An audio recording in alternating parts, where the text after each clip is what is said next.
Olá, meus amigos, que Deus abençoe a todos vocês, rica e abundantemente, em nome de nosso Senhor e Salvador Jesus Cristo. Eu sou o pastor José Maria, da Igreja Identidade de Cristo. Estamos de volta com mais um devocional. Que a graça de Deus esteja com todos nós nessa leitura do capítulo 11 de Marcos. Quero convidar você, pegue a sua Bíblia, já esteja com a sua Bíblia preparada, e a partir de agora nós estaremos aprendendo as lições do capítulo 11 de Marcos. Lições importantes. Entrada de Jesus em Jerusalém. Depois nós vamos ver sobre a figueira amaldiçoada. Depois nós veremos sobre os mercadores do templo e também o poder da fé. São pelo menos 4 assuntos interessantes. Neste capítulo nós estaremos falando sobre a entrada de Jesus em Jerusalém, sobre a figueira que Jesus amaldiçoou, a figueira maldita, e aí nós vamos ver por que Jesus amaldiçoou a figueira. Depois nós vamos aprender sobre a limpeza que Jesus fez no templo, quando ele expulsa os mercadores do templo. Vamos trazer um paralelo disso para os dias que nós estamos vivendo, e também sobre o poder da fé. Aqui também fala sobre o perdão. Vai ser muito importante você acompanhar conosco esse devocional do capítulo 11 de Marcos. Faço com muita alegria a leitura com você, com gratidão pela oportunidade que vocês estão me dando de podermos estar juntos.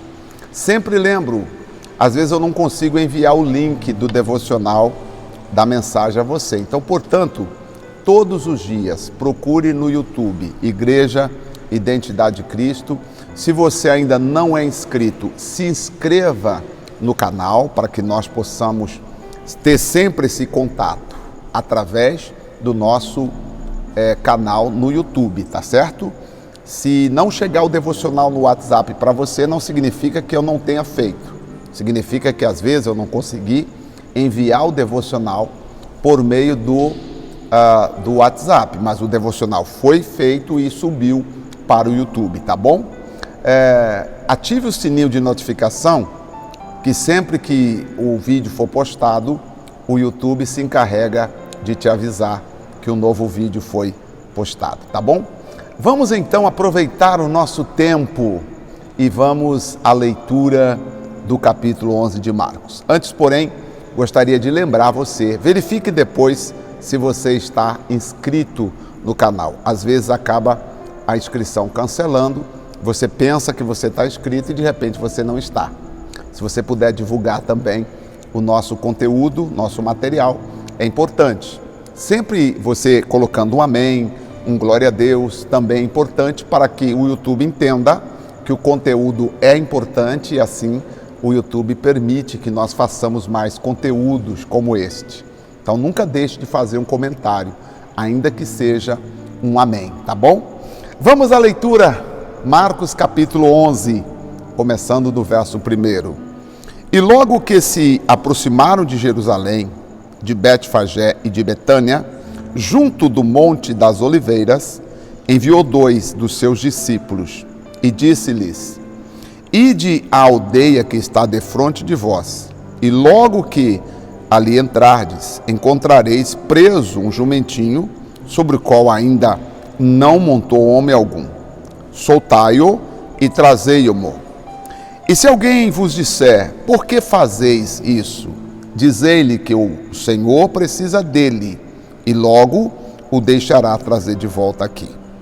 E foram encontrar o jumentinho preso fora da porta, junto dos caminhos, e o soltaram. E alguns dos que ali estavam lhes disseram: Que fazeis soltando o jumentinho? Eles, porém, disseram-lhes como Jesus lhes tinha mandado, e deixaram-nos ir. E levaram o jumentinho a Jesus, e lançaram sobre ele as suas vestes, e assentou-se sobre ele. E muitos estendiam suas vestes pelo caminho, e outros cortavam ramos das árvores e espalhavam pelo caminho.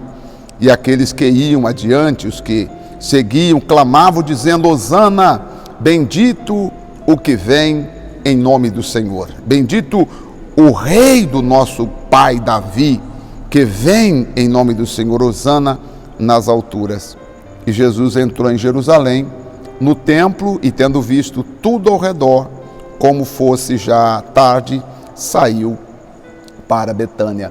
Eu costumo dizer que aqui houve uma decepção muito grande nas pessoas que espalharam ramos e cantaram Hosana ao rei que vem em nome do nosso pai Davi, porque eles pensaram que naquele momento Jesus fosse atacar o rei, tomar o reino e se fazer o rei físico de Israel. Mas não era para isso que Jesus veio. Por esta razão, as mesmas pessoas que cantavam Hosana, bendito o rei que vem em nome do Senhor, semanas após estavam dizendo todos perante Pilatos: crucifica-o, crucifica-o. Porque eles entenderam que Jesus não ia libertá-los da escravidão de César e assim sucessivamente. Eles queriam alguém que os libertassem daquela situação. Só que Jesus veio para libertar as pessoas do pecado, da queda, da transgressão, das suas iniquidades e das suas enfermidades, especialmente as enfermidades espirituais que estavam afligindo a alma das pessoas. Mas eles queriam que Jesus fosse o rei libertador das pessoas, humanamente falando. Não foi para isso que Jesus veio. Por isso, Jesus não se dirigiu ao palácio, Jesus se dirige ao templo. Depois nós vamos ver o que ele fez quando chegou no templo. No templo, sim, ele fez um trabalho. No palácio, ele nem foi ao palácio. Ele se dirigiu ao templo. E onde precisava de uma limpeza, de uma troca de governo, era no palácio? Não, era no templo.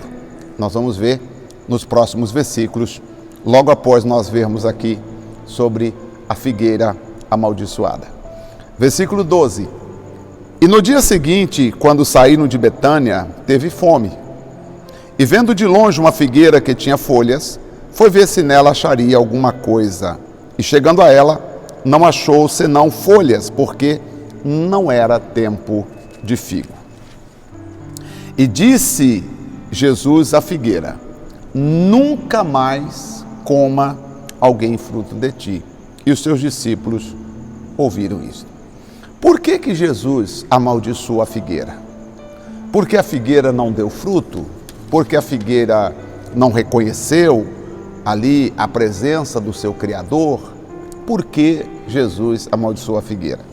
Essa foi uma pergunta que eu carreguei durante muitos anos do meu ministério. Até quando eu fui para a África, eu ainda carregava essa pergunta: por que Jesus amaldiçoou a figueira? Quando chegando lá, pegando várias Bíblias, fazendo leituras em várias Bíblias em outro idioma, eu fui compreender por que Jesus amaldiçoou a figueira. Primeiro, porque a figueira é uma única árvore em que folhas e fruto aparecem juntos. Ou seja, se a figueira tem folha, com certeza ela tem fruto, porque as folhas e os frutos aparecem juntos. Então, se as outras figueiras não tinham folha, porque não era tempo de figo, aquela figueira tinha folhas, então ela indicava que ela tinha fruto. E foi a grande decepção do Senhor ao chegar àquela figueira. Não encontrou senão folha. O que ele quer dizer com a figueira amaldiçoada? Existem muitos religiosos que, olhando de longe, parece que tem folha, parece que tem fruto olhando de longe, mas quando você chega perto, você vê que não tem nada de bom na vida daquela pessoa, a não ser maldade, orgulho, inveja e até coisas absurdas. Então, o exemplo da maldição da figueira significa pessoas que, olhando de longe, parece ter folha, mas quando você chega perto, é que você conhece os frutos. Por isso Jesus amaldiçoou a figueira. Deu para entender agora? Então a figueira, folha e figo aparecem juntos. Se as outras figueiras não tinham folha, ela também não era para ter, já que o tempo não era a estação de figo, mas ela tinha folhas indicando que tinha fruto. De longe, qualquer um pensaria, tem fruto, mas chegando perto, Jesus percebe que ela só tinha folhas. Ou seja, a figueira era falsa, a figueira mentiu, a figueira enganou, dizendo que tinha o que na verdade ela não tinha. Agora, Jesus chega ao templo, no versículo 15 diz: e vieram a Jerusalém, e Jesus, entrando no templo, começou a expulsar os que vendiam e compravam no templo, e derrubou as mesas dos cambistas e as cadeiras dos que vendiam pombos ou pombas, e não consentia que ninguém levasse alguma coisa pelo templo. E os ensinava dizendo: não está escrito, a minha casa será chamada por todas as nações casa de oração, mas vós a tendes feito covil de ladrões. E os escribas e os principais sacerdotes, tendo ouvido isto, buscavam ocasião para o matar, pois eles o temiam, porque toda a multidão estava admirada acerca da sua doutrina. E sendo já tarde, saiu para fora da cidade. Aí, como eu disse, no palácio Jesus não fez nada, porque ele não veio para restaurar um reino físico a Israel. Agora, no templo, que significava onde se preserva a presença de Deus, e naquele tempo, era no templo que se tinha a presença de Deus por meio de uma arca. Então, no templo, Jesus fez o que deveria ter sido feito. E ele, então, expulsou os mercadores, pessoas que usavam do templo para se locompletar. Isso nós temos que repelir, abominar. Não podemos usar da fé para interesses pessoais. A fé é para ajudar as pessoas a se conectar com Deus. Se você me perguntar, pastor, qual é a missão do senhor? O que o senhor faz? Qual é a profissão do senhor? A gente diz ministro religioso, mas o que eu faço é ajudar as pessoas a se conectar com Deus. Esta é a minha missão. A minha missão é ajudar as pessoas a se conectar com Deus. Não importa quem são elas, não importa a etnia, não importa a nacionalidade. A minha missão é ajudar as pessoas a se conectarem com Deus. E isso eu irei fazer até enquanto Deus me der condições de estar sobre a terra, ajudando as pessoas a se conectarem com Deus. Vamos ver agora o poder da fé. Está no versículo 20. E eles, passando pela manhã, os discípulos, viram que a figueira se tinha secado desde as raízes. E Pedro, lembrando-se, disse-lhe: Mestre, eis que a figueira que tu amaldiçoaste se secou. E Jesus, respondendo, disse-lhe: Tende fé em Deus, Pedro. Ô Pedro, a necessidade de ter fé em Deus. Porque em verdade vos digo que qualquer que disser a este monte: ergue-te e lança-te no mar, e não duvidar em seu coração, mas crê que se fará o que diz, tudo o que disser será feito. Então aqui Jesus ensina que a fé é a certeza que aquilo que eu espero vai acontecer. Eu tenho que ter fé, mas eu tenho que ter dentro de mim a certeza de que aquilo que eu espero, Deus é poderoso para fazer acontecer na minha vida.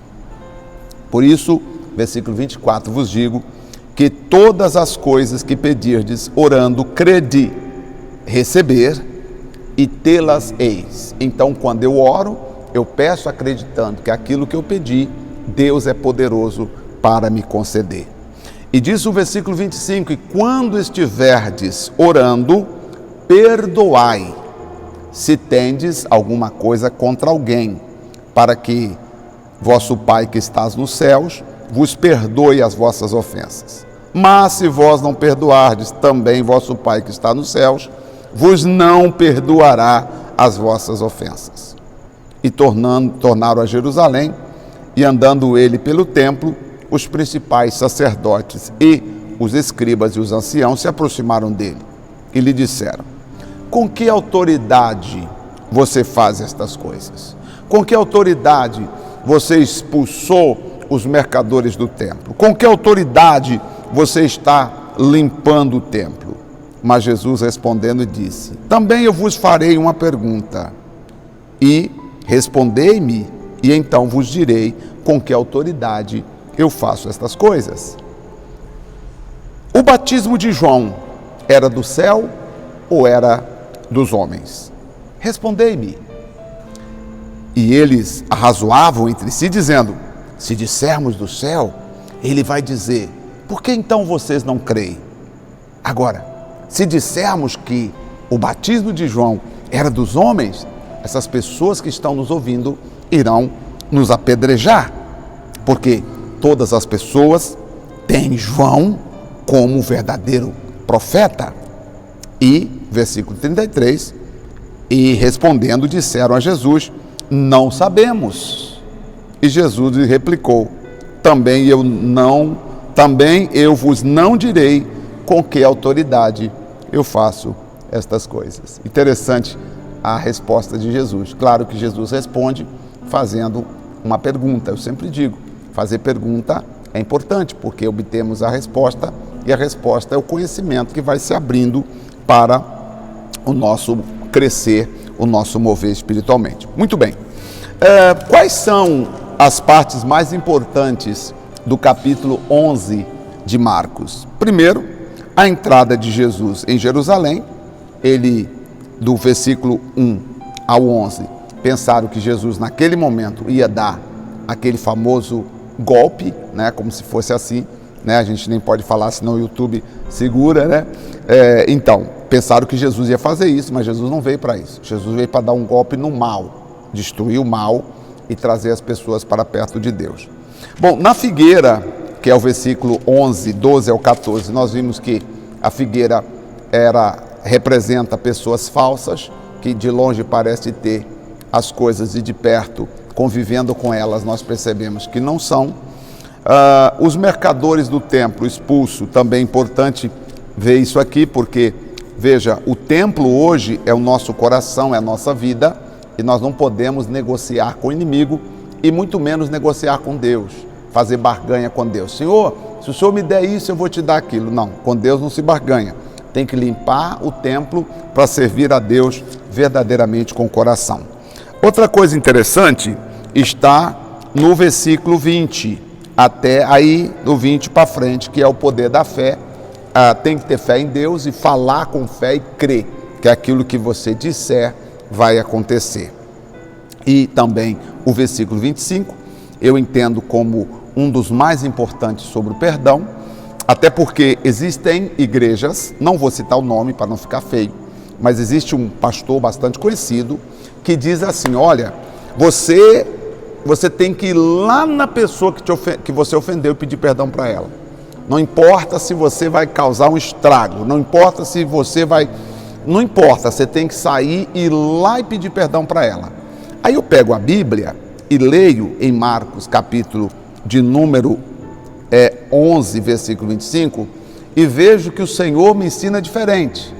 Jesus disse assim: quando estiverdes orando, perdoai se você tem alguma coisa contra alguém, tá? Então, se você tem alguma coisa contra alguém, é por meio da oração que você perdoa.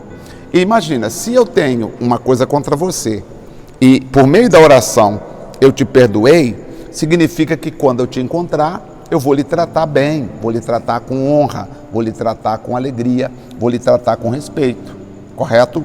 Da mesma forma, se você entendeu o recado, entendeu o texto, e você tem alguma coisa contra mim, e na oração você perdoou, quando você me encontrar, você vai estender a mão, vai conversar comigo, vai me oferecer uma água, um café, uma carona, você vai, enfim, e você vai ver que da mesma forma a recíproca foi verdadeira, eu também te tratei bem, assunto encerrado, eu não preciso requentar, eu não preciso te chamar, falar: ô Zé, ô fulano, eu queria te pedir perdão. Não, se você me tratou bem, se eu já orei, mencionei diante de Deus o pedido de perdão, agora, por que ao encontrar você, eu vou requentar o caso?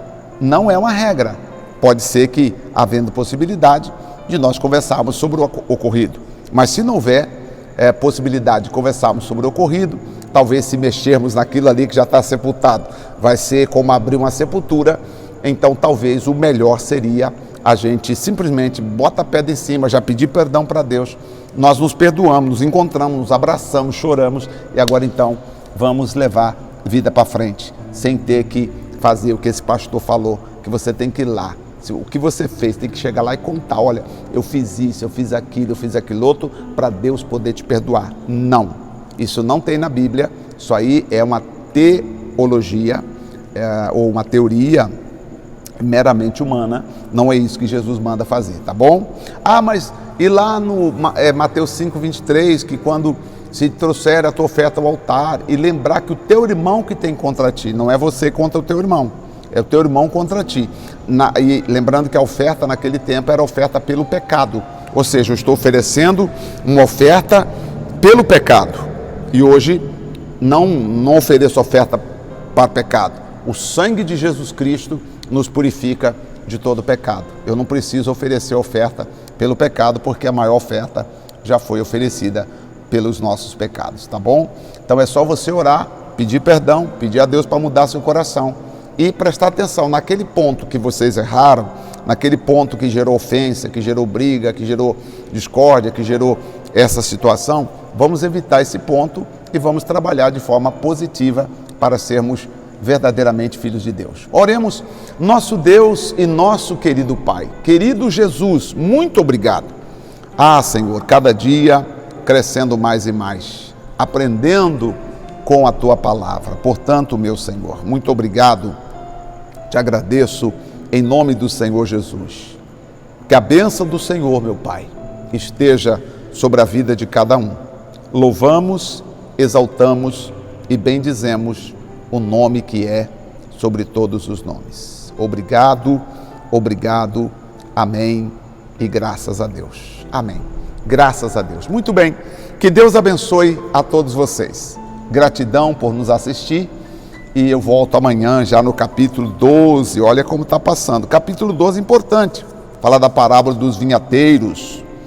Depois vamos falar sobre perguntas que fizeram os fariseus para Jesus, e se Jesus não soubesse responder, eles queriam colocar Jesus em mal situação. Depois vamos falar sobre a ressurreição e vamos falar também sobre o grande mandamento, e aí vamos falar sobre Cristo, de quem Cristo é filho, e aí vamos falar sobre a viúva pobre também no capítulo 12, tá bom? Deus abençoe, muito obrigado pelo carinho da sua companhia. Se você está gostando dos devocionais Estudando a Bíblia com o pastor José Maria, eu espero que você deixe depois lá um amém e gratidão por ter você conosco. Forte abraço e até o nosso próximo encontro.